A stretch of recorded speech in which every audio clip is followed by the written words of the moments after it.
Komisi 1 DPRA kembali menggelar rapat dengar pendapat umum RDPU Rancangan Kanun tentang Pertanahan. RDPU dipimpin Ketua Komisi 1 DPRA, Tengku Muhammad Yunus Yusuf, berlangsung di Gedung Utama DPRA kemarin.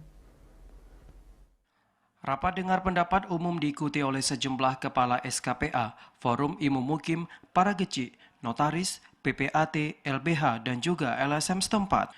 Ketua Komisi 1 DPRA Tengku Muhammad Yunus M. Yusuf mengatakan RDPU ini jilid 2, di mana November 2020 lalu pernah digelar pada tempat yang sama. Tentunya materi dalam rancangan kanun telah ada sedikit perubahan, bahkan telah diminta agar terasnya dimasukkan ke dalam website DPRA.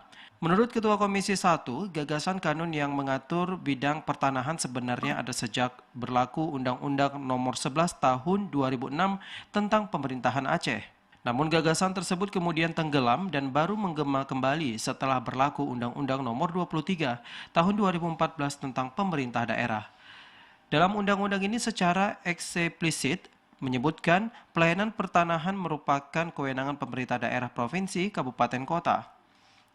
Karenanya hasil RDPU ini akan dihimpun menjadi bahan masukan dan juga penyempurnaan pasal-pasal krusial yang menyangkut hak atas tanah, pengadaan tanah bagi kepentingan publik dan aparatur pemerintah yang mengurusi hak ulayat dan tanah adat termasuk izin hak guna usaha atau HGU.